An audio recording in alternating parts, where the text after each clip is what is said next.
Hi, today we're going to be looking at how Aldi and Walmart compete in similar market spaces and are on a course for collision as Walmart ultimately makes mistakes and Aldi gains a competitive advantage.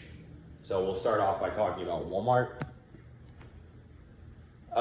One of the main issues that Walmart has faced and the mistakes it's made is it's over expanding too quickly. The company's not been able to manage its growth, especially within international markets. And there's a lacking in local adaptation to those international markets. You know, they really fit like the American model, just being large and cheap. That kind of moves to the next point as they kind of drift away from their everyday low price promise. Competitors are entering the market with cheaper prices, taking away from that main selling point. The supply chain overall, being such a large company, has become very complex. So it's hard to fill niche markets where companies like Amazon or mom and pop shops can really establish, especially in those international markets. And then there's a lacking of strong differentiation within the groceries offerings. So pretty similar segments of the market that they're operating in.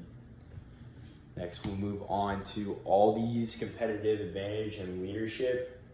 Overall, Aldi is a very ruthless company when it comes to its discipline and operations. It's very small but efficient with its store format, so it's very cheap for them to operate.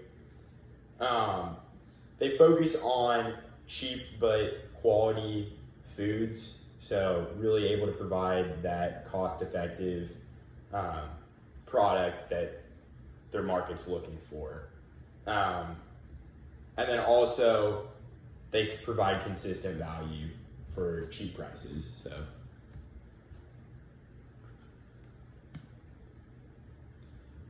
talk a little bit about their competitive advantage. Overall, it's the company's roots and what it was founded on. It's a German company. They're founded on principles of, you know, being cost effective, the frugality. So it's just made them a very lean, very efficient company within the marketplace, which ultimately delivers the customer what they want, cheaper quality items. Next is their resource deployment. Their supplier relationships are very strong. They're able to get, again, those quality but cheap items, whereas, you know, the supply chain for Walmart's not going to be as strong. And then they do operate based on where they're at. They're able to kind of adapt to the marketplace, which is very good. Lastly is their sustainability. They really are delivering what they promise. And so they get very good brand loyalty because of that. And it's just very hard to replicate something like this where, you know, the margins are so slim, but because it's such a frugal company and running so lean, they're able to turn consistent profits and, you know, really sustain a good business model.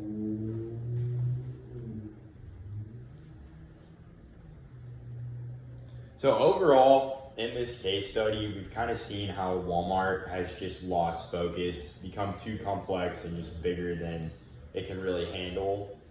Aldi's been able to kind of fight over and take part of this marketplace with its efficiency, simplicity, and just overall discipline. And overall, Aldi's just gained a competitive advantage. It's become more resilient and sustainable of a business model. Thank you.